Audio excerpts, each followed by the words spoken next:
Hello friends. இது நீங்கள் இப்போ பார்த்துட்டு இருக்குது பார்த்தீங்கன்னா நீம் ட்ரீ, அதாவது வேப்ப மரம். இது பார்த்தீங்கன்னா 2 மரம் இருக்குது. இது ஆக்சுவலி இதில் இருக்க கொட்டைங்களும் பழங்களும் பார்த்தீங்கன்னா இங்கே பாருங்கள். எனக்கு இதுதான் ஃபர்ஸ்ட் டைம், எனக்கு இப்போ தான் தெரியும், இந்த சில விஷயங்கள்லாம் தெரிஞ்சுக்கிட்டேன். என்னென்னா இந்த பழத்தில் குருவி காக்காலாம் ஏதாவது சம்திங் சாப்பிட்டுட்டு கீழே ட்ராப்ஸ், அதாவது கீழே வர்ற அந்த கொட்டையிலேருந்து வேப்ப எண்ணெய்கள், ஃபார் எக்ஸாம்பிள் இந்த மாதிரி வரும், தெரியுதுங்களா? காக்கா பறவைங்க குருவிங்கள்லாம் சாப்பிட்டு போட்ட கொட்டைங்க இந்த மாதிரி.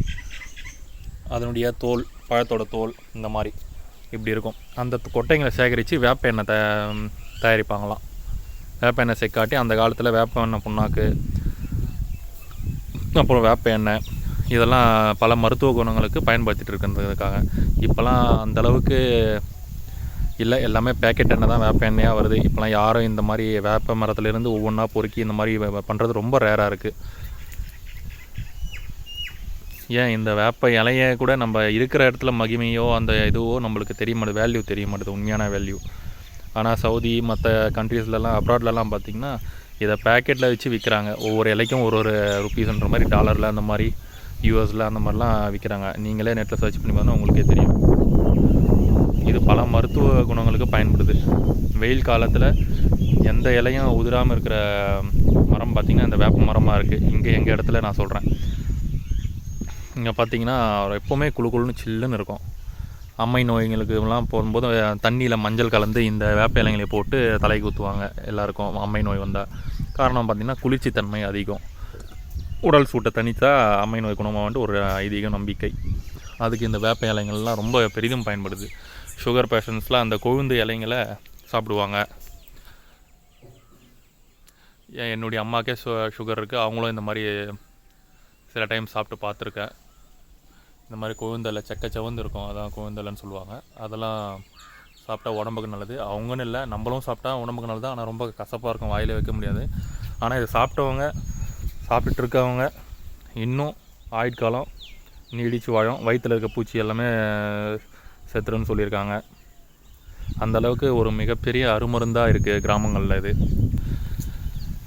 இல்லை இவ்வளோ பெரிய மரம் பார்த்திங்கன்னா எங்கேயா ரேராக தான் இருக்குது, ஒரு சில இடத்துல. மற்ற இடத்துல எல்லாமே இப்போலாம் எல்லா இடத்துலையும் மரத்தை வெட்டி எல்லா இடத்துலையும் ட்ரை அப் பண்ணிட்டாங்க. லேண்ட்லாம் பேரல் லேண்டாகவே ஆக்கிட்டாங்க எல்லா இடத்துலையும். எல்லா அப்பார்ட்மெண்ட்ஸ், வீடு அது இதுன்னு போயிட்டு விவசாயமும் நாளுக்கு நாள் வாங்கிட்டு வருது.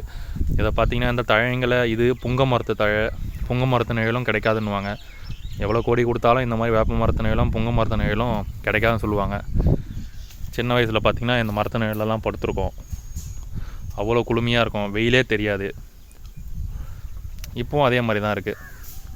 நாங்கள் வெட்டாமல் அப்படியே விட்டுட்டோம், வெட்டவும் மாட்டோம் இனிமேலும். ஸோ இது எப்போவுமே அதுவாக தானாக காயிற வரைக்கும், ட்ரை அப் ஆகிற வரைக்கும் இங்கே தான் இருக்கும். அது இதில் பார்த்திங்கன்னா இதுலேருந்து விழுற அந்த தோல், அந்த பழத்தோட தோல் பார்த்திங்கன்னா பக்கத்துலேயே இருக்கிற ஃபார்மிங் லேண்டில் விழுறதுனால அந்த லேண்டுக்கெலாம் ஃபுல்லாகவே உரமாக மாறுது, மிகச்சிறந்த உரமாக இருக்குது. நீங்கள் இதை கீழே பார்த்திங்கனாலே தெரியும் எவ்வளோ சிந்தி இருக்குது அதெல்லான்ட்டு. அது எல்லாமே பார்த்திங்கன்னா ஒரு மிகச்சிறந்த அருமருந்தாக இருக்குது இந்த வேப்ப மரம். இந்த வேப்ப இலையில் நிறைய சில மருத்துவ பொருட்களும் செய்கிறாங்க, டேப்லெட்ஸ் தயாரிக்கிறாங்க, இன்னும் சொல்லிகிட்டே போகலாம். இந்த A to Z எல்லாமே வாழை மரத்துக்கு எப்படி எல்லாமே A to Z யூஸோ அதே மாதிரி தான் இந்த வேப்ப மரத்துக்கும். ஆனால் கதவு ஜன்னல் இந்த சில பயன்பாட்டுக்காக எல்லோரும் இதை அழிச்சிட்டாங்க நிறைய இடத்துல. இன்னும் சில தலைமுறைகளுக்கு அப்புறம் இதெல்லாம் இருக்குமான்றதே டவுட்டு தான்.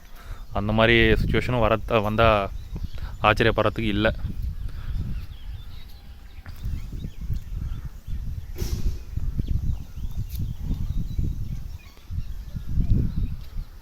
இந்த ஈவினிங் டைமில் வந்தோம்னாலே பறவைங்கள அதை உட்காந்துட்டு கிச்னு சவுண்டு எழுப்பிக்கிட்டு ஒரு இனிமையாக இருக்குது. இந்த ஒரு சரௌண்டிங் என்விரான்மெண்ட் வந்து பார்த்திங்கன்னா எவ்வளோ பெரிய நகரத்துக்கு போனாலும் சரி, அங்கே இருக்கிற டிராஃபிக் ஜாம், எரிச்சல், இந்த பல விஷயங்கள் இருக்குது இல்லைங்களா, அதெல்லாம் எங்கேயுமே இல்லாத ஒரு அமைதியான பீஸ்ஃபுல்லான சுச்சுவேஷன் இந்த மாதிரி மரத்துக்கு அடியில் இந்த மாதிரி கிராமத்தில் தான் கண்டிப்பாக கிடைக்குன்றது நம்ம எல்லாருக்குமே தெரிஞ்ச விஷயந்தான். அது ஜஸ்ட்டு அந்த எவ்வளோ பழங்கள் இருக்குது, நிறைய இருக்குது காய்ங்க. அந்த மரத்தை ஃபுல்லாக பார்த்திங்கனாலே தெரியும், ஃபுல்லாக காய்கள் தான் இருக்குது. ஆனால் இந்த காய்கள்னால என்ன யூஸ்ன்னு எனக்கு ஒன்றும் தெரியல. பழம் இல்லாமல் காய்களை மட்டும் வச்சு எதனா யூஸ் பண்ண முடியுமா? தெரிஞ்சால் சொல்லுங்கள். கமெண்ட்ஸில் இருந்தால் ஷேர் பண்ணுங்கள். தேங்க்யூ.